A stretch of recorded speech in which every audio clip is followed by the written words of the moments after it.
Katie, welcome to the Easy Conversations podcast. Thank you for joining me today and really looking forward to our discussion. We've been able to talk offline and have an understanding of the journey you've been on. And I think there's so many lessons and insights to be taken from your journey that's why I appreciate doing this podcast because I learn so much from my guests and there's always something to draw out.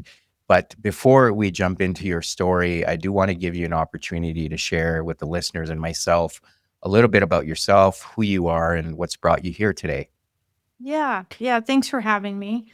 I wrote a book. It was my first book. It's called Mm, When the Universe Holds Your Hair Back. And so mm, really just talking through what that process looks like because it's not the typical memoir out there right now. It is about the use of therapeutic psychedelics in healing from childhood trauma, and I wanted to chronicle and share my story in as open and honest way possible. And mm. so that's really what brought me here and the new trajectory that I found myself on.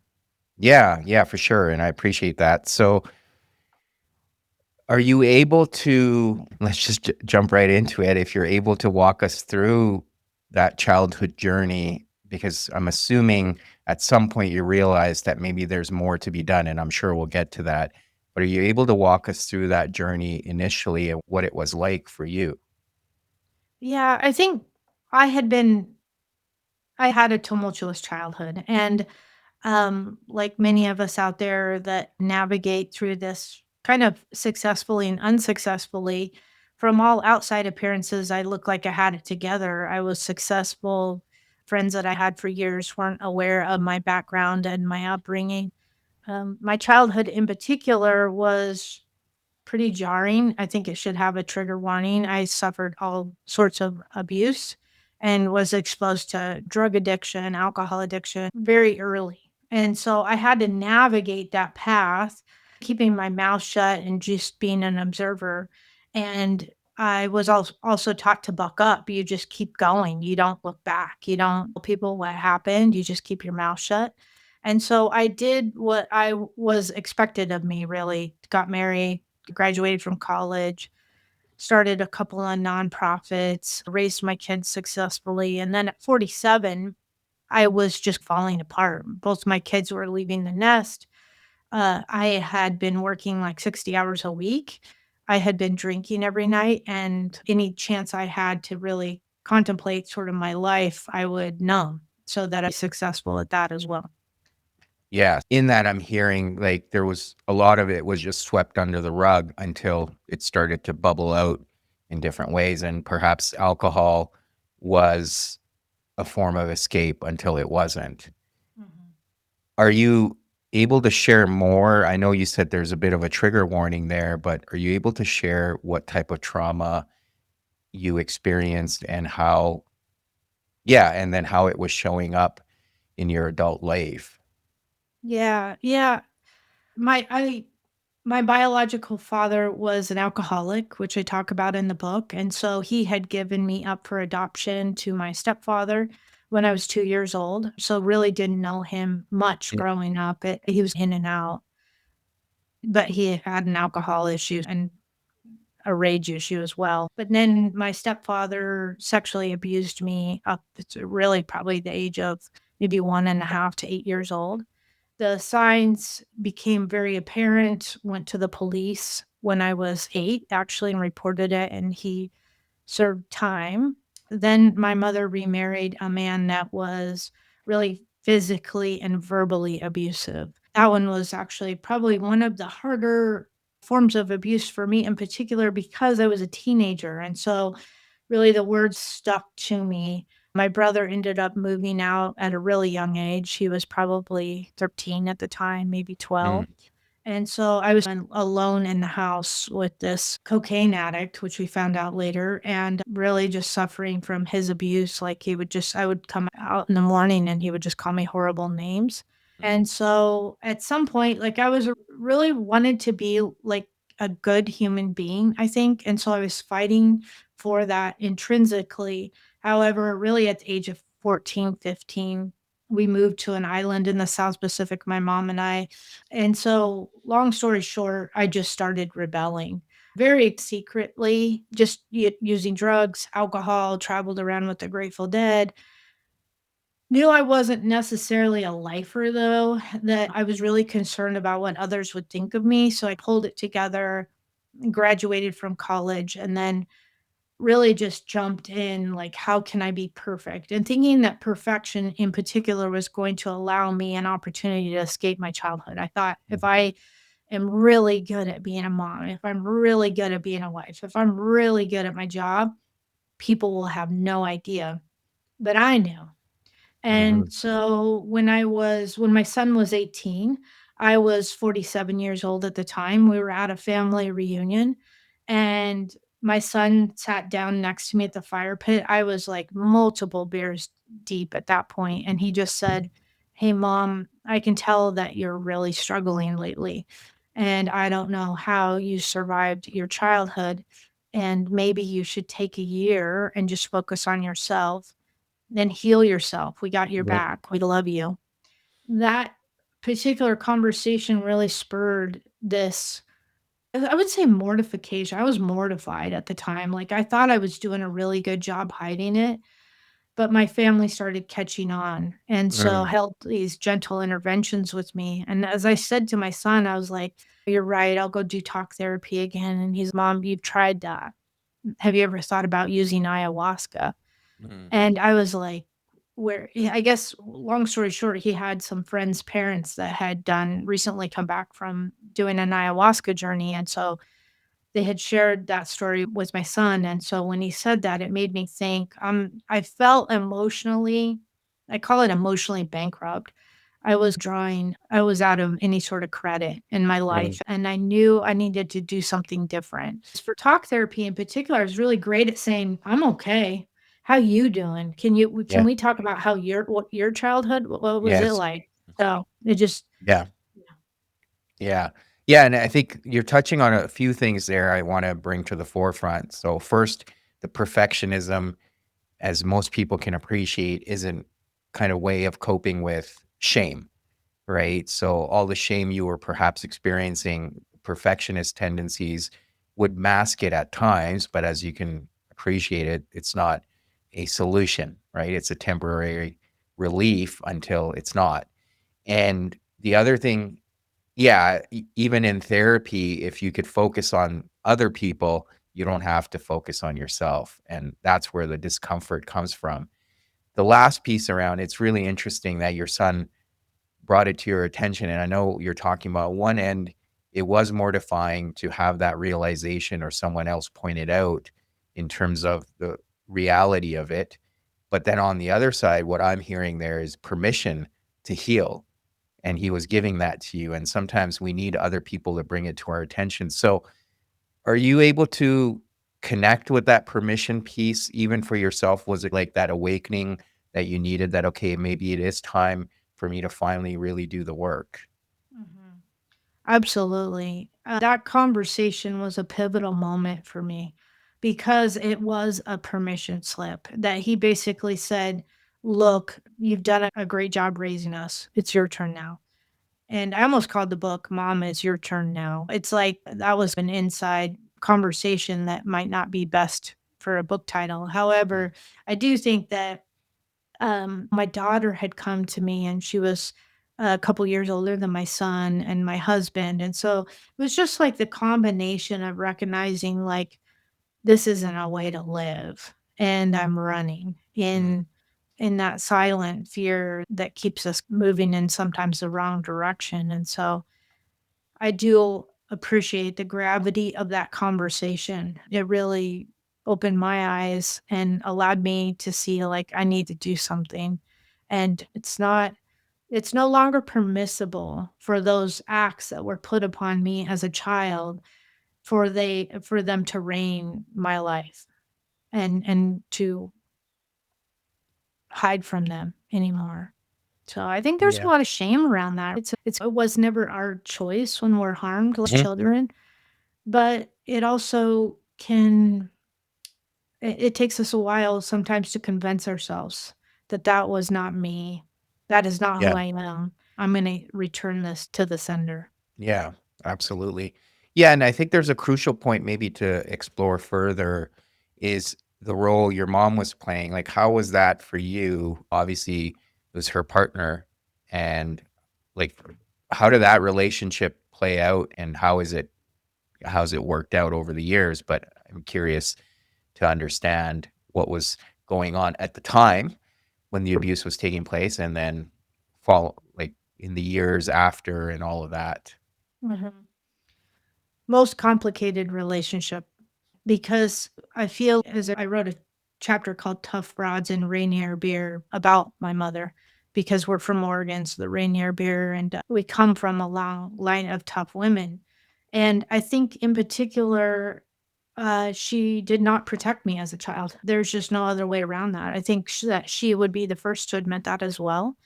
And when the sexual abuse in particular was happening, and I came to her and told her what had happened, she immediately took me to the police department to report it. With the stepfather that was verbally abusive, my brother and I were very good at hiding it. She worked long hours. We didn't want to pile onto her, but I think there was a sense that she knew. And I talk about, she sent me to her mother's house, my grandmother's house, and my cousin, who was 10 years older than me, just a horrible heroin addict. And so that's where I would spend my summers. And so I think that when I started this year of healing, I came to her about a year deep. I did this by myself. I was like, I'm going to embark on this year totally alone, which was scary as hell, if I'm going to be honest. And I just said to her, I started changing. I started working on forgiveness. I started acknowledging sort of her life pattern and what led her to fail her children, if you will. And so I asked her to actually attend a ceremony with me where I voiced everything that I had been feeling. There was a lot of frustration there because for many years, like, we were close, but I would say it was a little bit tumultuous because Mhm. she was still like, "Oh, we're strong, we're tough, we don't talk about that stuff." And that wasn't working for me anymore. That's not part of the healing process, it's just to sweep it under the rug. Mhm. So that particular ceremony, I was very fortunate and blessed that I was in a position of, "Look, I've forgiven you, but I think that the key here is for you to actually forgive yourself." Mm. And that was something that I noticed, like, she was working on self-improvement as well, but then she was avoiding this major piece, then that accountability piece that people don't wanna look at, and so it was one of the hardest chapters in particular for me to write that one because I still loved my mother. She was very much a part of my life, my children's lives. But I also recognized for us to improve that relationship and find any sense of peace or Mhm. love, like whole love, that it was going to need to be addressed. And she went with me. She listened to me. She held me. She told me she loved me. She was so sorry. And she showed up for me in a way with the help of psychedelics and the medicine, to be honest, because we would not have had that conversation sober that Mhm. allowed both the healing that of that generational trauma, so of her own.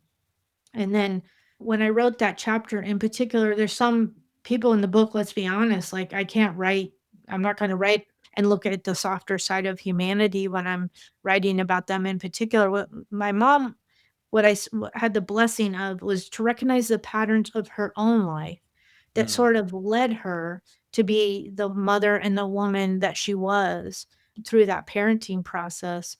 And I read her that chapter, which was probably the hardest chapter to write and to read out loud. And I was doing this whole ugly cry, like I literally could not even keep it together. And at the end, I said, "What do you think?" Because I was worried. This is pretty vulnerable stuff for her. Not I mean, me, it's a whole 'nother story, it's a whole 'nother Yeah. level. But she said, "Katie, I think it's time." I said, "Put this out there in the world." Yeah. And, now she just told me a couple months ago that me writing this book and me telling our story allowed her to be liberated.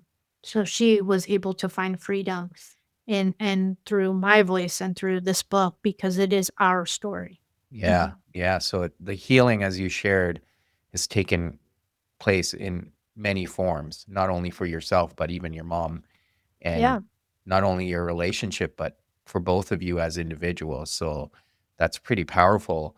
Now, I am curious because a lot of the times when we tend to have these conversations, especially around forgiveness or working with someone else who's perhaps has had a role in our life, especially in a negative form at times, there's certain expectations. I'm curious, did you go into that ceremony or ritual with your mom with expectations, and do you think that would was helpful, or what did were you going into it with an open mind to see whatever came up? Yeah, I think that for me, I try to go in with an open mind. I think with when you do a psychedelic ceremony, you understand that nothing is guaranteed. You don't know what's going to come up. You don't know what's going to be processed. But we went in with that intention for both she and I, and had really talked through. I read one of the chapters to her before we even started the ceremony, and I think that what I was actually hoping for, and I don't know how I even was able to do this, was just for her to really release the burden of that as best as she could, because I recognized that part of that selfishly was about my healing as well, because she was my mother. And that if I want to help my own children and we break the cycles, which I was pretty damn determined to do when I raised my own children. I'm like, this is not gonna, this stops here with me. It stops here with me, but when you don't address it, right? When you're raising your children, then it can pop up in all sorts of different ways that you're not Yes. aware of. But I think that I let it flow the way it was gonna flow, but we knew we were gonna talk about it, and it took us probably another 6 months of really processing it, but it opened doors that allowed us to have those conversations outside of the medicine, to be totally sober and be like, "This really is something I'm still working on." And it's been, I think the other day, I feel like in many ways I got my mother back through this process too. She very much feels like a warrior now. Whereas Mm, before she was almost this woman that chose really unhealthy men in the past. To mm, be able to see like a woman, especially from that generation, rise up and be strong and certain of who she is and find her own truth. And she quit drinking too. That was really like, that's the magic, really. for sure. Yeah. Mhm. Are you able to now walk us through the entire process and how it was and what came out of it for you? I know you've touched on the impact it had in your relationship with your mom and how you guys were able to work through some of that, some of the patterns that were there. But for you on an individual level, what was the process like, and what kind of preparation happened? And then what were some of the realizations that you had going through that process?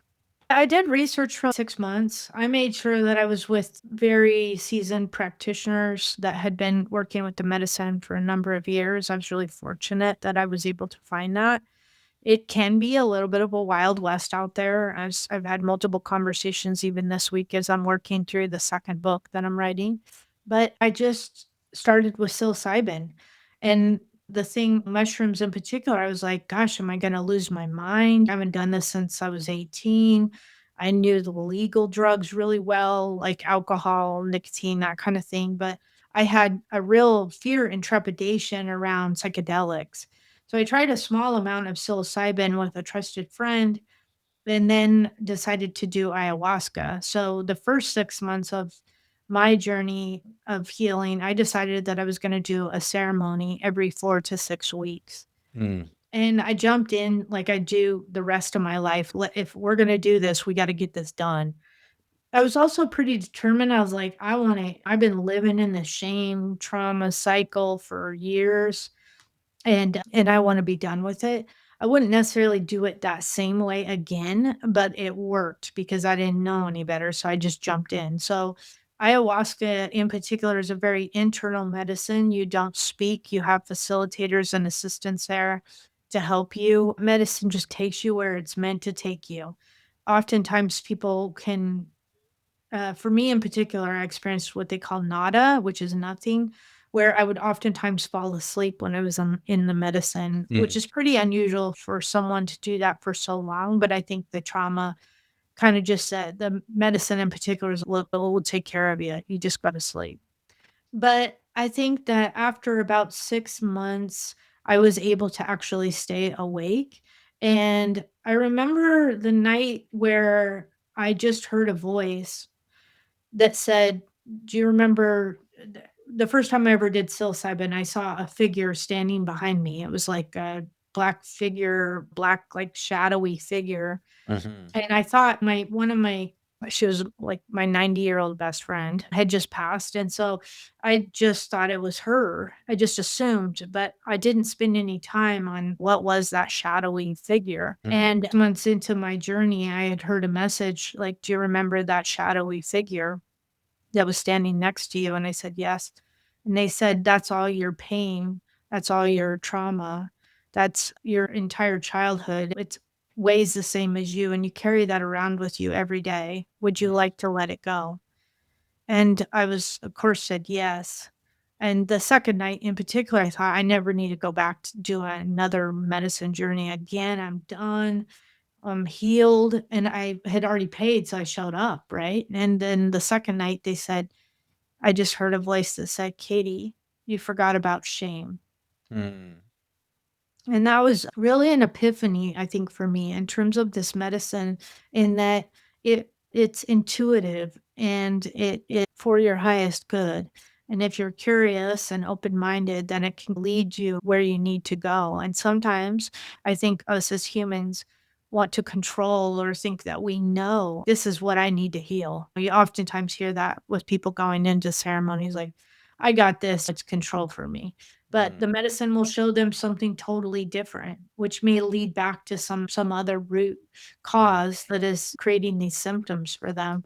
And the other type of experience that I did, which in particular I did with my mother, was MDMA coupled with psilocybin. And so that was in a group ceremony where you have the opportunity to speak.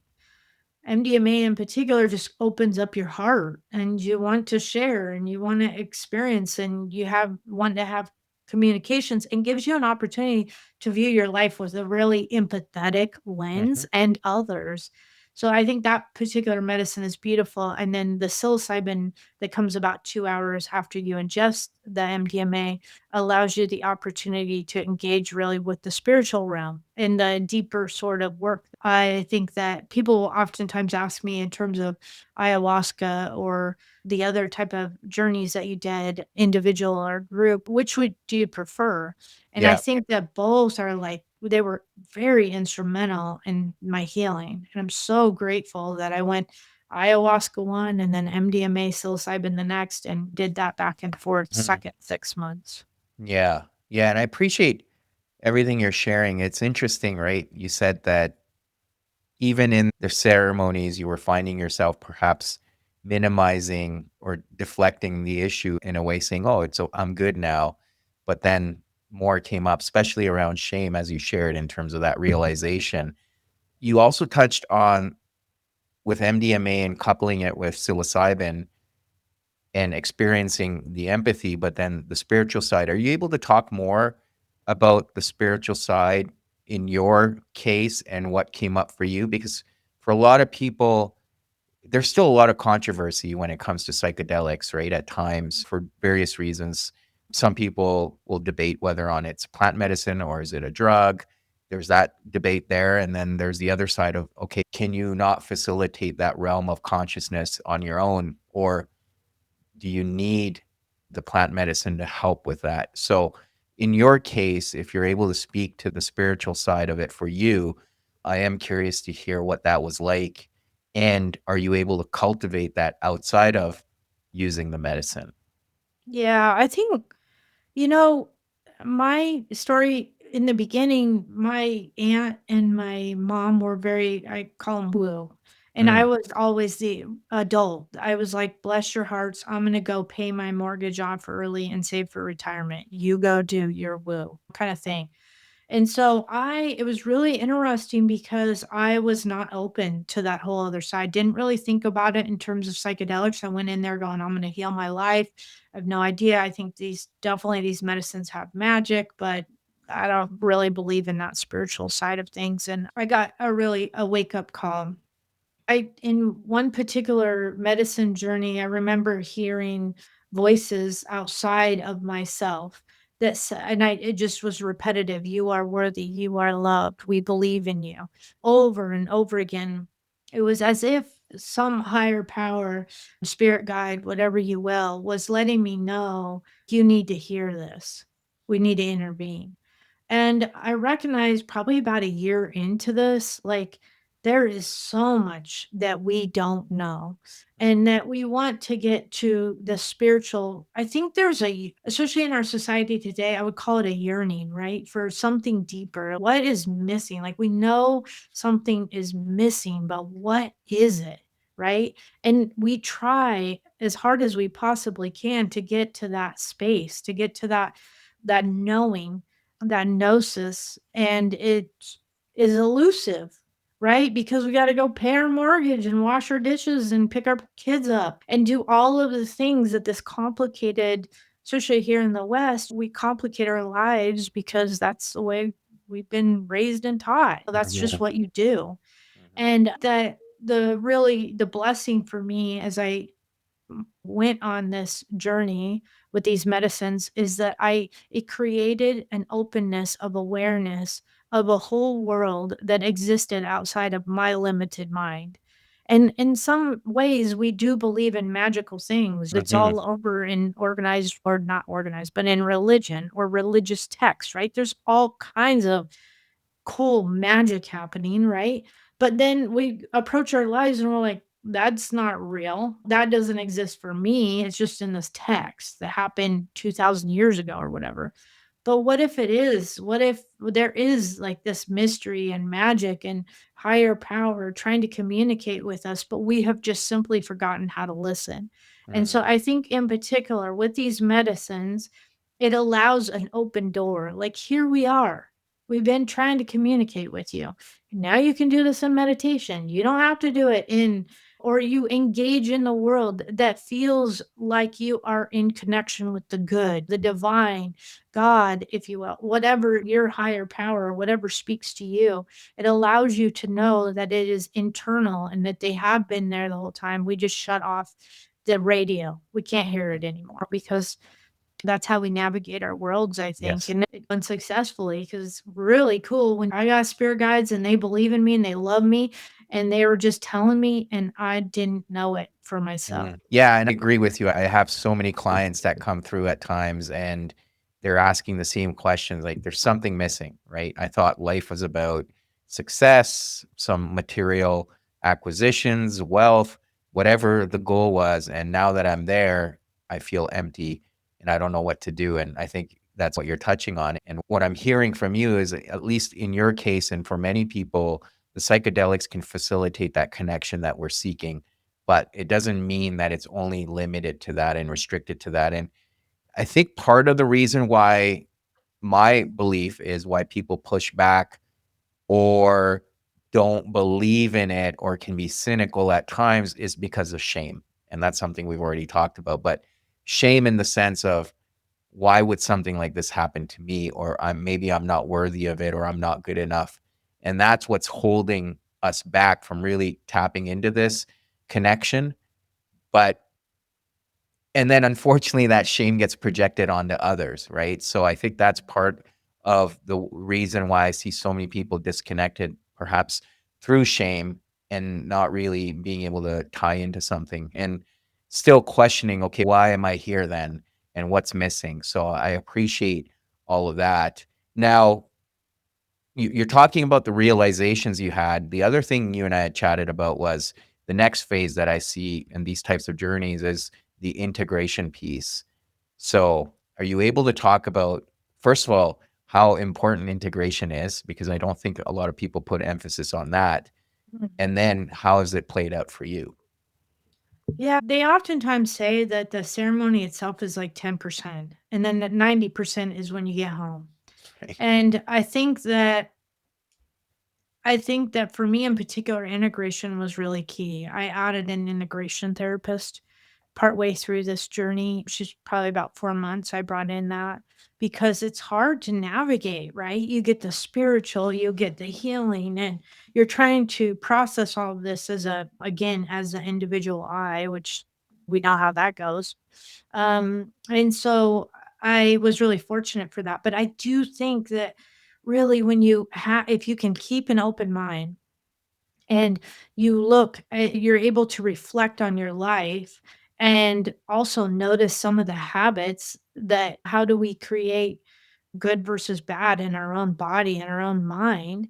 And so for me, it was really like analyzing. I'm number one, I'm really goofy. I don't take myself too seriously. That works in my favor, right? Yeah. Because you don't have any ego when you're in ayahuasca and you're purging in a bucket or something. You're just like everyone else. And you recognize that, which is pretty cool. But also have a sense of humor. I was really fortunate about that. And then humility. My issue really, to be honest with you, when I went into this was playing really small. I was good at it.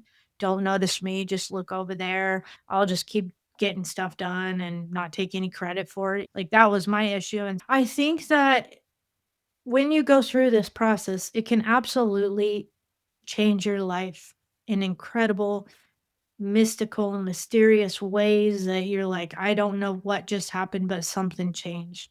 And it's shutting off that default mode network. But I really think that the true magic of this experience is taking it home with you and really reflecting upon "Well, this came up in a ceremony, but where's it showing up in my everyday life? Or how am I speaking to someone that doesn't make me feel really good?" Mhm. So I think that that's really the work, as they call it. That's the Amen. work that we show up for. And it's really easy for some folks. Unfortunately, the folks that you see go back after ceremony with they're working on the same thing 5 years later, and you're like, oh man, I was able to witness that, and that is their own journey and their own story. But my job when I was Mhm. going to those ceremonies was like, how can I get out? Like, I have been here and I want to make it to the other side. So I'm not even thinking about the Mhm. shame from childhood trauma or whatever. Yeah. And some of it's possible and some of it might never be, but why not give it a shot? What else are we doing? Yeah. Yeah, no, I appreciate that. I think that as you've already alluded to, the integration I think is probably one of the more important parts of the process and often doesn't get the right amount of attention from my perspective. And I don't think it also gets talked about as much. I agree with a lot of the stuff you're sharing. Now, it's always a question for me because I'm curious about it. So you obviously wrote a book about it. Why was it important for you to share your story so openly? And I know through the ayahuasca journey, as you mentioned, you probably looked at yourself and saw a lot of commonality in between you and other people. So that makes it a lot simpler. You don't have to really feel the shame anymore. But still, there's a level of vulnerability required to be able to openly share your story with the world. Why was it so important for you, and how has it been to do it? Yeah. Yeah. It's actually been really cool. Because I never thought I've been working in local food systems, helping like organic and regenerative farmers for years. That's actually what I'm known for. And it was nerve-wracking thinking about this is a departure from everything people know me as. But when I started this journey, what I noticed was like if I want to quit drinking alcohol, there's some wonderful memoirs out there about quitting alcohol, but there was hardly any about the use of therapeutic psychedelics in healing.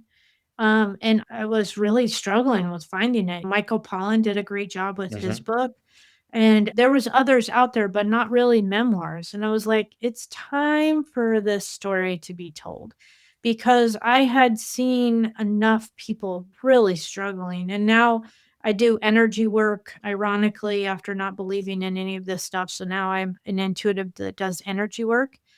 But I kept hearing story after story. And I was like, we have to do something to change. There has to be something out there. And I really think that the earth in particular is, "Here's some medicines. This'll Mm, help you." And but I recognize there was a lot of fear about putting out this book. It is scary mm, because not only was I just laying it all out there with childhood trauma, letting it know, "Hey, I was drinking every day. I had all these addictive type behaviors, I and shame and but also therapeutic psychedelics. What if people judge me? Like, they don't care so much if I'm drinking alcohol every day because that's pretty normal, like, people yeah, do that, right? But using therapeutic psychedelics made me nervous. I'll tell you what, it took me like a week to post on my personal social media and not my work. But then what I started to realize is number one, the people, it could be my 70-year-old neighbor that's, I want to read your book. He's never even thought about psychedelics for himself. But they recognize this is going to take a divine intervention, this sort of healing. And also, like, my story, even though I was like, I have so many people that come up to me and say, I felt that way. I heard my story in your story. And they might not even have done psychedelics. And I think that there's a commonality among these threads in our lives.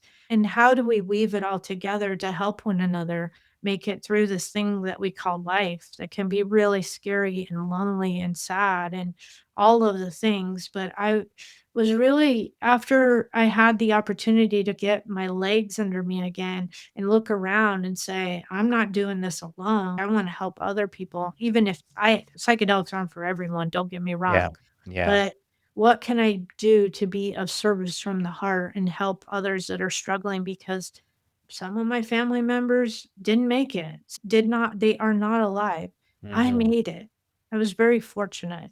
And I understand the reverence for the ability to make it out alive.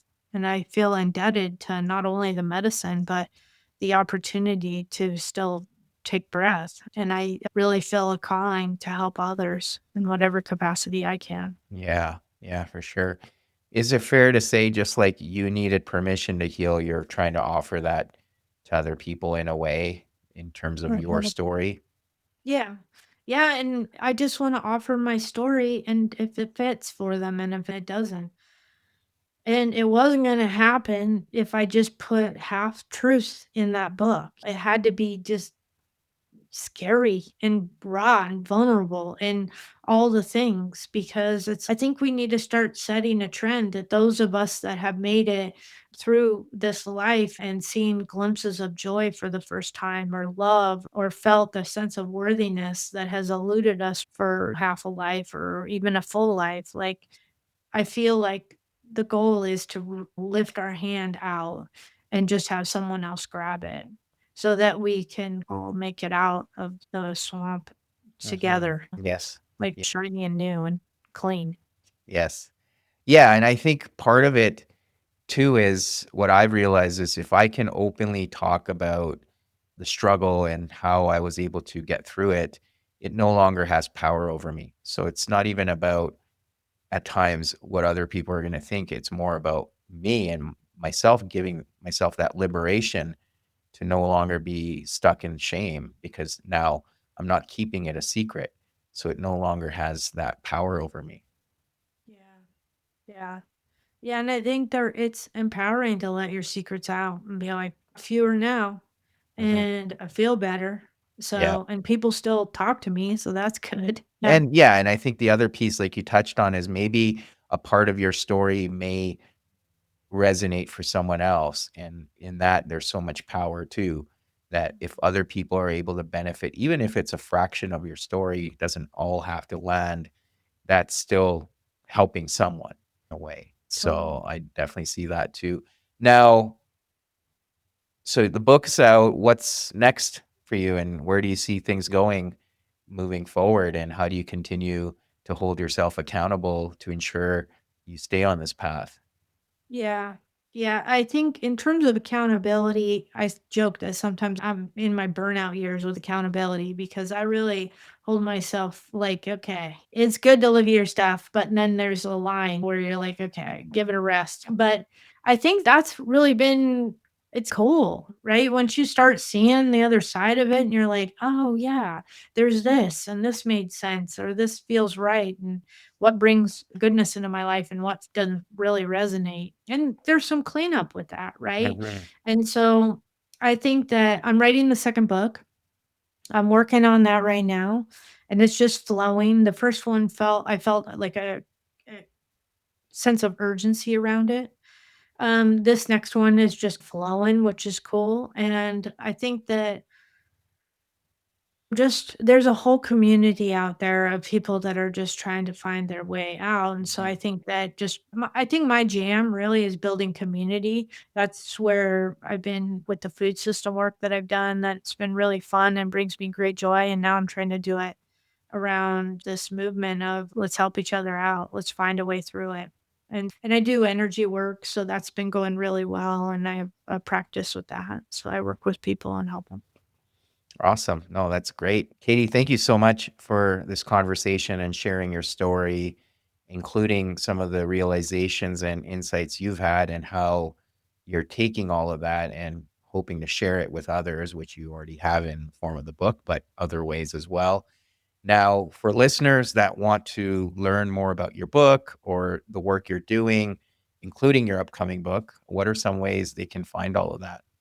Yeah, so I have a website. It's Peace and Fire Healing. So that's PEACE and firehealing.com. But the book, When the Universe Holds Your Hair Back, is on Amazon, and then it's on Audible and Spotify. So I did the audio book as well. So yeah, definitely, hopefully have the book done in early 2026, and we'll see what comes from that. But yeah, I'd love to hear from people too about Mhm. how it speaks to them or maybe not speaks to them, but hopefully speaks to them. Yeah, Yeah. awesome. We'll put all of that in the show notes, but thank you again. Really appreciate your time today and willingness to do this. Yeah, thanks for having me. Great conversation.